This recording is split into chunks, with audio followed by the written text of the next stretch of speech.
Hello everyone, welcome back to the channel. In this video, I wanted to do a quick conversation on why I must always come before we. And the inner authority shift is definitely only possible when the I comes before we.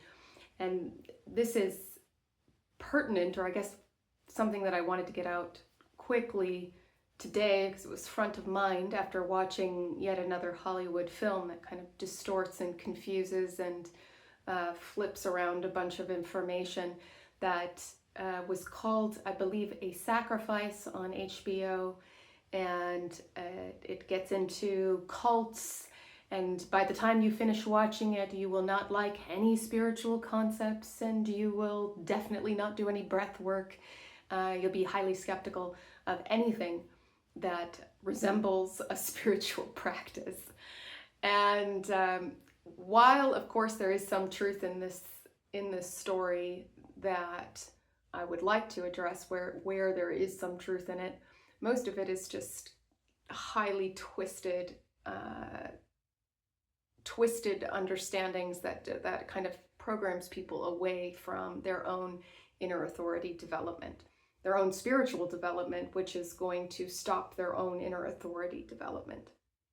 So sacrifice is kind of the concept for today. And we don't understand, we often don't recognize how often this idea of sacrifice is used in this sort of perverted, distorted way. And one of the ways that sacrifice is distorted is one that it's made external. And this has been used in many different paganistic and what we call kind of darker magic, black magic sort of cults. Is there's an externalization of sacrifice. So it's speaking of an external process instead of in metaphor or an understanding that we're talking about an inner process, an inner work. And when we talk about sacrificing the self, we are not sacrificing literally the self or our true selves. We are sacrificing, or we are releasing, let's use a better word, let's use a more accurate word. We are releasing and dissolving a part of the self that was never truly the self, and what we'd call our ego self, or our false self. We're releasing our pain body. We're releasing the part of us that is stuck in a lower vibrational creation field. That is the self that is being released in a higher sort of understanding of what would be described as sacrifice. So anytime that someone is talking about an external sacrifice of sorts, meaning that something, literally an animal, a being, a person, needs to be sacrificed, this would be a distortion and a perverted use that has been practiced for a very long time and has deep origins. That if it's a topic that interests you, I encourage you to look into it. There's a lot of information out there that's really helpful if you do want to understand the problem with this externalization of sacrifice. But in the way that we're talking about it here, and when it comes to inner authority, we're talking about an internal process. An internal process that is not a sacrificing of self, but a sacrificing or a releasing, a dissolving of a part of the self that was never really truly the self. That was your wounded, again, pain body self. And so that we can come into a more healed state and begin our true inner authority, instead of listening to the ego's needs, the ego's desires, which are all living within this false reality, this false pain narrative, this false external matrixy sort of needs place, that we're releasing that, and we're able to follow a higher guidance system within us that isn't seduced by these other aspects of the material illusion, so to speak. The other thing that I think is really important in this sacrifice topic, and why, getting back to originally, why the I always must come before the we. Maybe you've heard a lot of the phrase used, especially in like workshop stuff for business these days, that like there's no I in team. And this kind of language is actually very culty. Is very culty and very very manipulative, covertly manipulative, emotionally manipulative. We've seen a lot of this. I would say that this tends to be kind of more of a left-leaning political, each part of us, or when we lean a certain direction, whether it's overt narcissism or covert narcissism, the left tends to lean more to kind of a covert emotional manipulation, and they'll use these kinds of like guilt shaming tricks to pull you into an idea outside of your own inner authority system. And of course the right has its own thing as well, but the we comes before the I tends to be more of this sort of this emotional manipulation that does not serve you, and it does not serve we. It does not serve the other. It does not serve humanity. It puts us in a giant trap, and truly can bring out our worst behavior. It is the definition of authoritarianism. It is the worst part of the outer authority paradigm. Just because words like compassion and unity and don't we all belong together are kind of put on top of it, does not make it, you have to go really look underneath what's happening, look at the truth of what's happening, and look also at if you truly love someone. So if I really care about another person and I really want to empower them, I really want to see what's best for them, I am going to give them free will. I'm going to allow them to choose and align and encourage them to align with their own inner authority guidance system, whether or not I agree with it. I will not take that away from them. We do not make decisions. Free will is an individual choice. It is something that must happen on the individual level. You cannot have inner authority. You cannot have free will.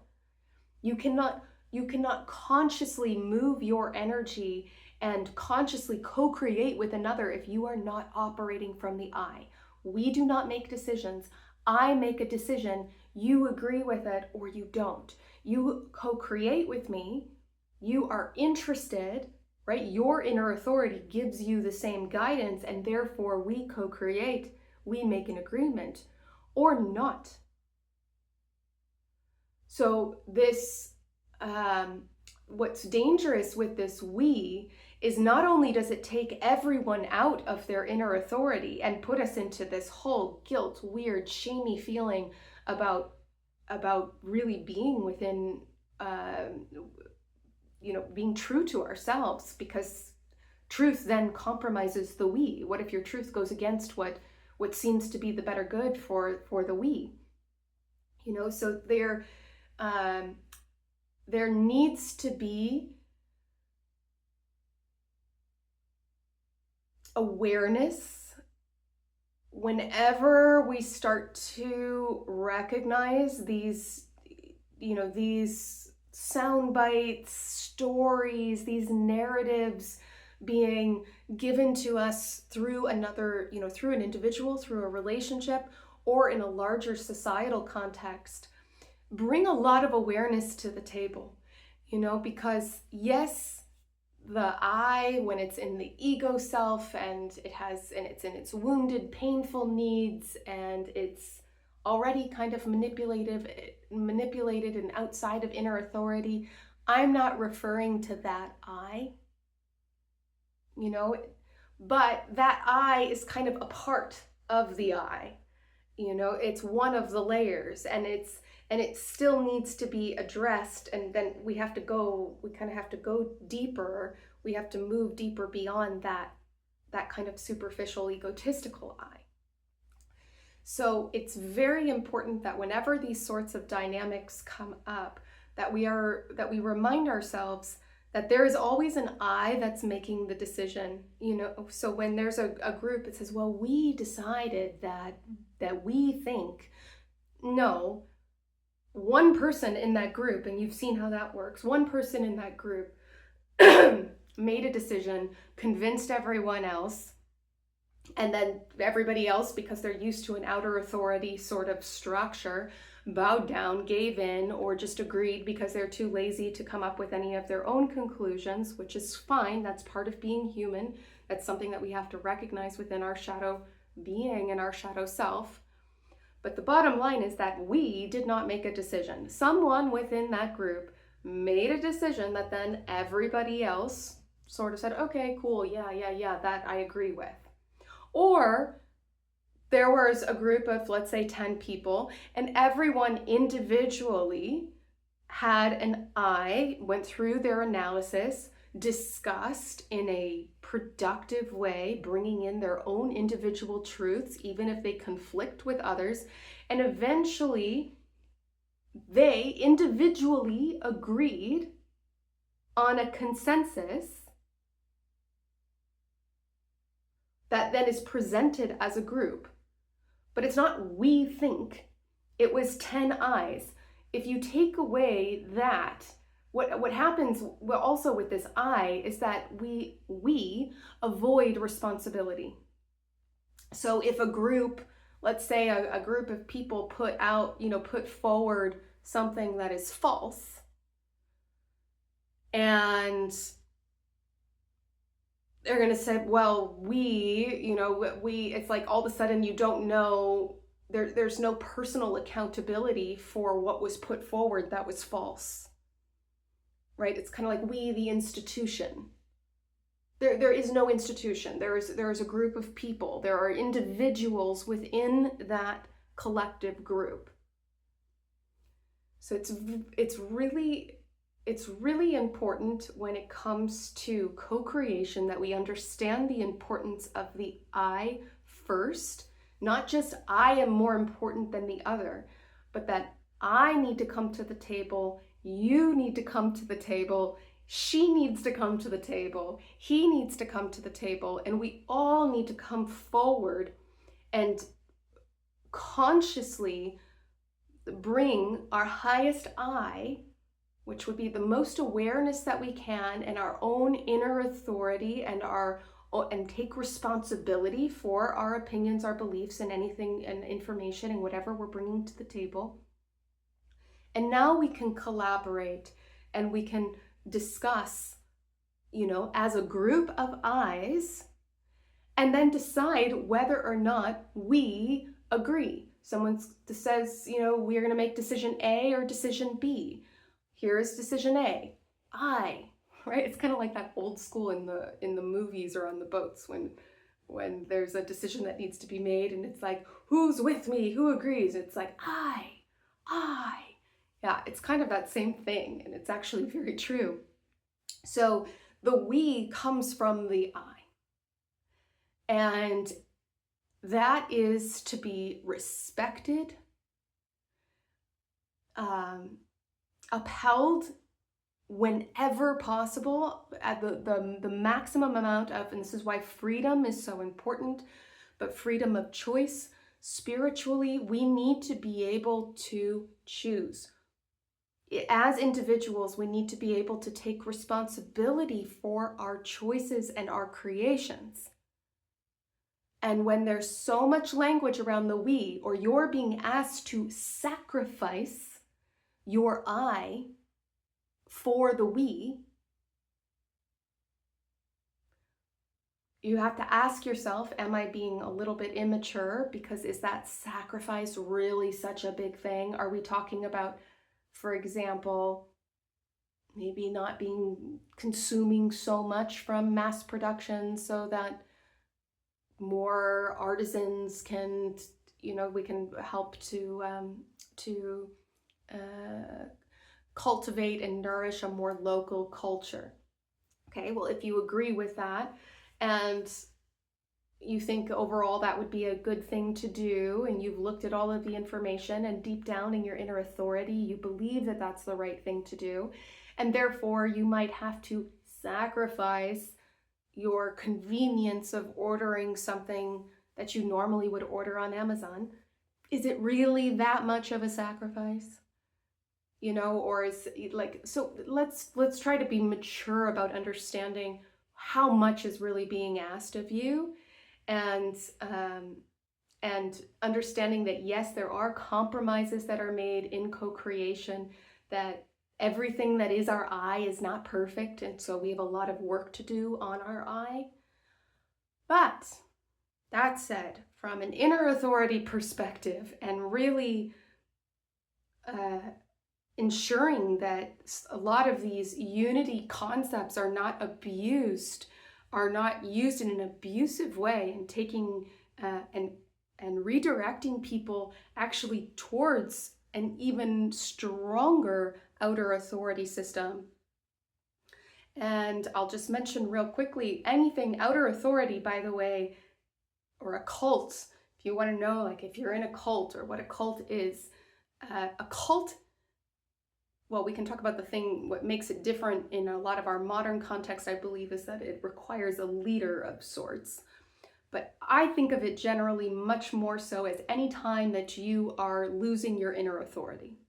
When outer authority is saying, don't listen to yourself, you can't do this, you can't make that decision, you owe your life to me, or, so it can be to a person, or just generally, you don't have the right to make a decision for yourself.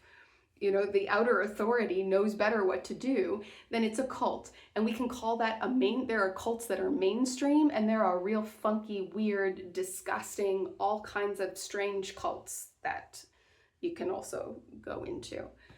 But I think the mainstream cult is probably is the sneakiest one, because it's right in front of us and we don't recognize that we're inside of it. If we're outside of our inner authority, if that's not what's being encouraged in us, then we are in a cult, which is where we've been for a long time.